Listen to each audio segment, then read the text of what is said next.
ইংরেজিতে কথা বলতে আমরা বিভিন্ন ধরনের বাক্য বা সেন্টেন্স ব্যবহার করি।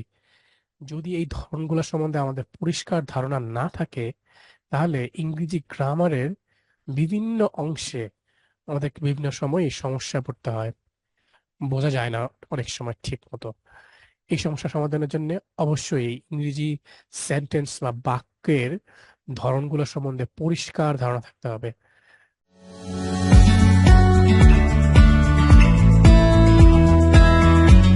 হ্যালো সবাইকে। আজকে আমরা সেন্টেন্স সম্বন্ধে শিখব।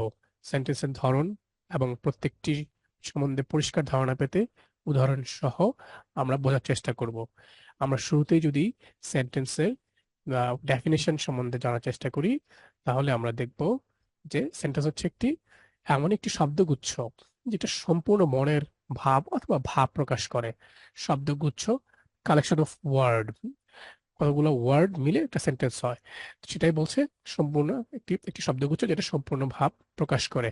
এটা হচ্ছে একটি সেন্টেন্স বা বাক্য। সাধারণত সেন্টেন্স শুরু হয় ক্যাপিটাল লেটার দিয়ে, দ্যাট মিনস বড় হাতের অক্ষর দিয়ে।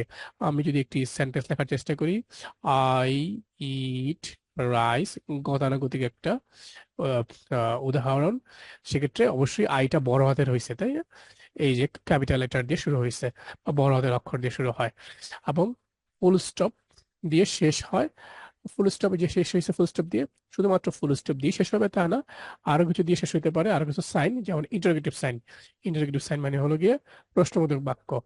এই যে প্রশ্নবোধক বাক্য, আরো একটা সাইনের মধ্যে দিয়ে শেষ হতে পারে, সেটা হচ্ছে এক্সক্লেমেশন সাইন বা বিস্ময়সূচক বাক্য। আমরা অবাক হলে যে চিহ্নটা প্রকাশ করি, লিখি, এটাকে এক্সক্লেমেশন সাইন বলে। তো এইগুলো দিয়ে আমরা একটা সেন্টেন্সের আমরা সাধারণত বুঝতে পারি এটা একটা সেন্টেন্স। এর বাইরে আমরা যদি এখন আর পরবর্তীতে আমরা যদি জানতে চাই যে সেন্টেন্স আসলে কয় ধরনের হয়, আমরা যে কথা বলি প্রতিদিন বা লিখি ইংরেজিতে, সেই সেন্টেন্স গুলো আসলে কয় ধরনের হয়। সেন্টেন্স আসলে চার ধরনের হয়। এই চার ধরনের সেন্টেন্সকে আমরা নিচে দেখতে পাচ্ছি, যে অ্যাসার্টিভ সেন্টেন্স বা বর্ণনামূলক বাক্য, ইন্টারোগেটিভ সেন্টেন্স বা প্রশ্নবোধক বাক্য, ইন্টারোগেটিভ ইম্পারেটিভ সেন্টেন্স বা অনুজ্ঞাসূচক বাক্য, আর আছে এক্সক্লামেটরি সেন্টেন্স বা বিস্ময়সূচক বাক্য। তো এই আমরা চার ধরনের সেন্টেন্স আমরা পেলাম। এই সেন্টেন্স গুলোর সম্বন্ধে যদি আরো একটু গভীরে যাওয়ার চেষ্টা করি, যে অ্যাসার্টিভ সেন্টেন্স বা বর্ণনামূলক বাক্য, আমরা অর্থ শুনে বোঝার চেষ্টা করতেছি বা হয়তো বা বুঝতে পারতেছি এই ধরনের সেন্টেন্স আসলে কোনো কিছু বর্ণনা করে। তারপর আমরা আরেকটু যদি গভীরে যাই, যে সেন্টেন্স সাধারণত কোনো কিছু বর্ণনা অথবা বিবৃতি প্রকাশ করে। হুম, কোনো কোনো কিছুর বর্ণনা দেয় অথবা বিবৃতি প্রকাশ করে, তাকে অ্যাসার্টিভ সেন্টেন্স বলে। আমরা উদাহরণ চলে যাই, শি ইজ রিডিং আ বুক, সে একটি বই পড়ছে। তাহলে এটা পরিষ্কার একটা বর্ণনা দিচ্ছে। তারপরে যদি দেখি, দ্য স্কাই ইজ ব্লু, আকাশ নীল। আকাশ নীল নিঃসন্দেহে এটা একটা বর্ণনা বা বিবৃতি বলতে পারি। দে আর প্লেইং ফুটবল, তারা খেলছে, তারা ফুটবল খেলছে। এটাও পরিষ্কার, এটা একটা বর্ণনা অথবা বিবৃতি। আই এনজয় ওয়াচিং মুভিজ, আমি সিনেমা দেখতে পছন্দ করি। এটাও একটা বর্ণনা বা বিবৃতি, পরিষ্কার। ল্যাসার্ড সেন্টেন্স সম্বন্ধে আমাদের একটা ধারণা হলো। এরপরে আমরা যদি পরবর্তী সেন্টেন্স, ইন্টারোগেটিভ সেন্টেন্স বা প্রশ্নবোধক, এটারও অর্থ দেখে আমরা বুঝতে পারি এই ধরনের সেন্টেন্স আসলে প্রশ্ন করে। এই ধরনের বাক্যের শেষে সাধারণত প্রশ্ন বা জিজ্ঞাসা থাকে। তো সেটা কিরকম? বাক্যের শেষে যেটা থাকবে, যেহেতু এটা প্রশ্নবোধক ইন্টারোগেটিভ সেন্টেন্স, প্রশ্নবোধক চিহ্ন বা ইন্টারোগেটিভ সাইন থাকবে অবশ্যই। তো আমরা যদি একটা উদাহরণে চলে যাই, কয়েকটা উদাহরণ এখানে দেখতে পাচ্ছি, যেমন আর ইউ কামিং, তুমি কি আসছো, বা তুমি আসছো কিনা, এটা জানতে চাচ্ছে। সো এটার শেষে অবশ্যই কোশ্চেন মার্ক আছে, এবং এটা একটা প্রশ্নবোধক বাক্য, আমরা অর্থ শুনেও বুঝতেছি।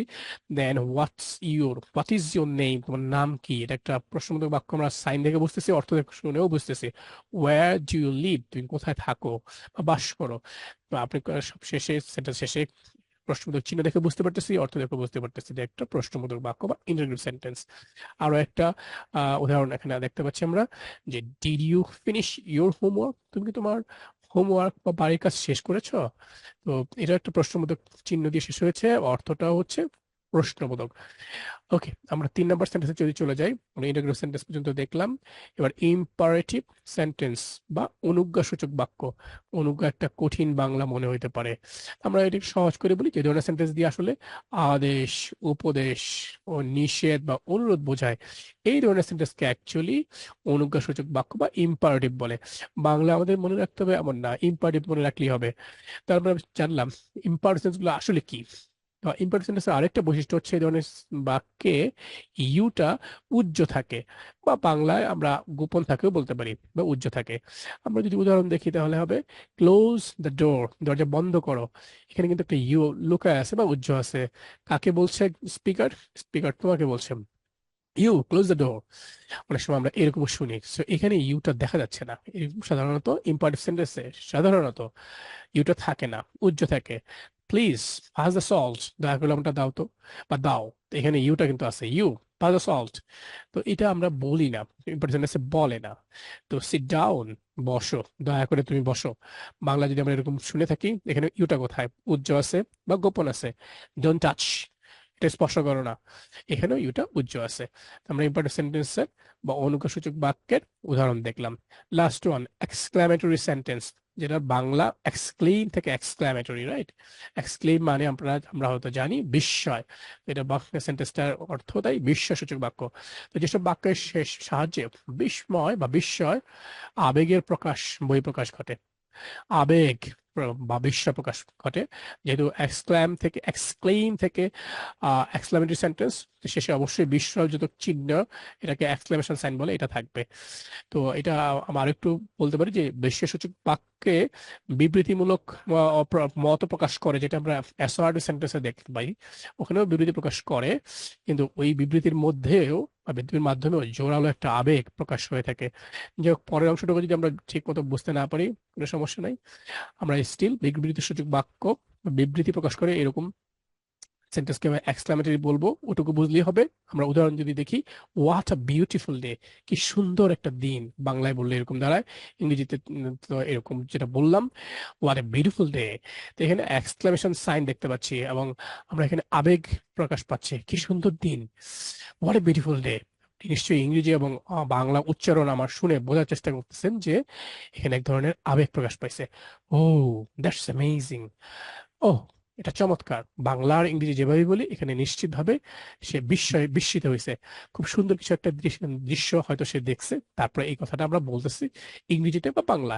আই কান্ট বিলিভ ইট, আমি এটা বিশ্বাস করতে পারছি না। বাংলা সিনেমাতে বাং বাপ্পারাজ খুব বলে, আমি বিশ্বাস করি না। Anyway, I can't believe it, আমি এটা বিশ্বাস করতে পারছি না। এখানেও এক ধরনের আবেগ প্রকাশ পাচ্ছে। দেন, হাউ ওয়ান্ডারফুল, কি চমৎকার। তো নিশ্চিতভাবে সে হয়তো কোনো একটা দুর্দান্ত দৃশ্য দেখেছে, বা আমরা যদি দেখি তাহলে আমরা এইভাবে ইংরেজিতে বলতে পারি, অথবা বাংলাতেও এভাবে বলা যায়, কি চমৎকার। এখানে যেটা প্রকাশ পেয়েছে সেটা হচ্ছে এক্সক্লেমেশন বা আবেগ।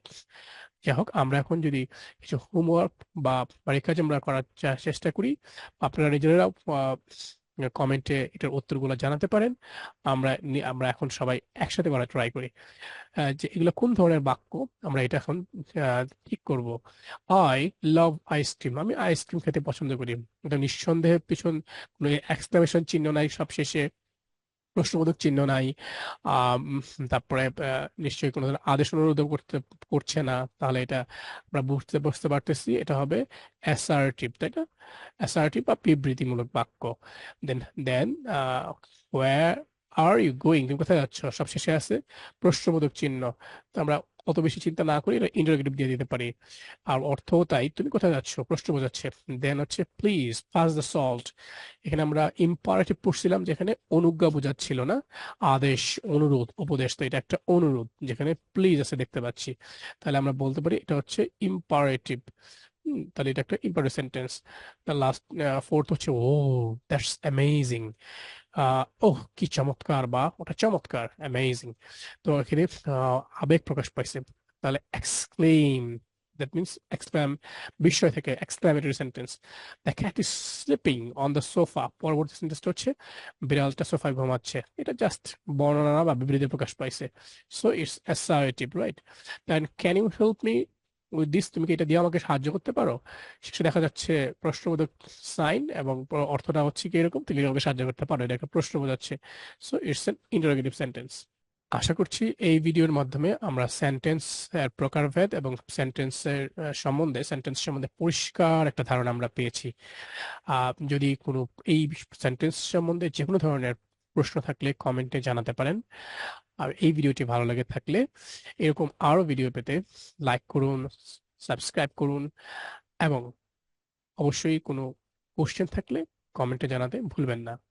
Thank you.